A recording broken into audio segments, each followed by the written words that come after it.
శ్రీ వారాహిదేవి జ్యోతిషాలయం విద్య, ఉద్యోగం, వ్యాపారం, పెళ్లి, ఆరోగ్యం, నాగదోషం, సంతానం, రాజకీయం, వామాచార దోషం, భార్యాభర్తల మధ్య గొడవలు, అత్తాకోడళ్ల మధ్య గొడవలు, ప్రేమించి మోసపోవడం, స్త్రీ పురుషుల వశీకరణం, ధనం నిలకడ లేకపోవడం, మీ ఎటువంటి సమస్యలకైనా 24 గంటల్లో పరిష్కారం లభించబడును.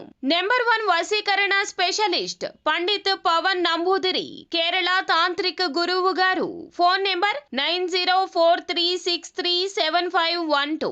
ఈ రోజున రాత్రిలోపు ఒక పెద్ద మనిషితో పెద్ద గొడవే జరుగుతుంది. ఏమిటి ఆ గొడవ? ఏమిటి ఆ అనుకోని పరిస్థితి? కుంభరాశి జాతకులకు ఏం జరగబోతుంది? తదితర అన్ని వివరాలు వీడియోలో చూసి తెలుసుకుందామండి.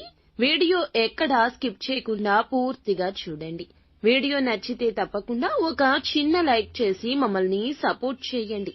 ఇక ఆలస్యం లేకుండా వీడియోలోకి వచ్చేద్దాము. ఈ రోజున గోచర రీత్యా ఇలా జరగక మానదు. మీరు చెప్పిన మాటలు తప్పుడు భావనలకు దారితీయొచ్చు. ఒక ఫైల్ లేదా ఆలస్యం లేదా సమాచార లోపం, కమ్యూనికేషన్ గ్యాప్ వల్ల మీ పైన గట్టిగా మాటలు, నిందలు రావచ్చు.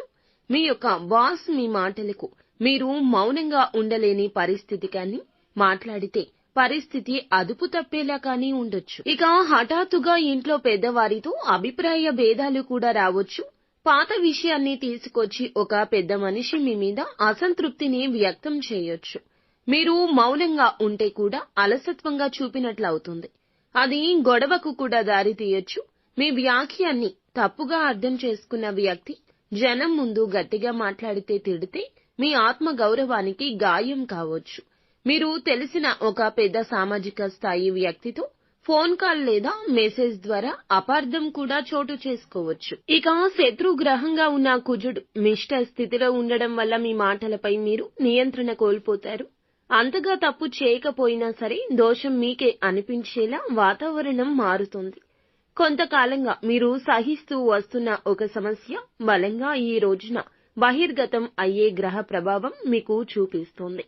పరువు నష్టం, ఇతరుల ముందు మీ మాటలు తక్కువ అయిపోతాయి. ఈ రోజు ఆర్థిక సమస్యలు మీపై అనుచితంగా నిందను మోపుతాయి. ఉద్యోగ భద్రతకే ముప్పు కలుగుతుంది. సంబంధాలు విరోధం కావచ్చు. పెద్దవారి మనసు విరగడం వల్ల కూడా కుటుంబ శాంతిని మీరు కోల్పోవచ్చు. ఈ రోజున మీరు తప్పుగా ఉండకపోయినా, ఆలోచించకపోయినా ఎదురు ఎవ్వరికీ మాట్లాడొద్దు.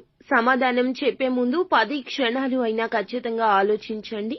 ఆ తరువాతే సమాధానం చెప్పండి. పరిష్కారం కావాలి అనుకుంటే మౌనం ఒక్కటే మీకు ఆయుధం. సోషల్ మీడియా మెసేజ్ల్లో స్పందించేటప్పుడు 1కి 2 సార్లు ఖచ్చితంగా చదవండి, వినండి. అప్పుడే దానికి రిప్లై ఇవ్వండి. ఈ రోజున మీరు గోమాతకు ఏదైనా ఆహారాన్ని పెట్టండి. గోమాత సేవలో తరించండి. ఇది శత్రువుని శాంతింపచేస్తోంది.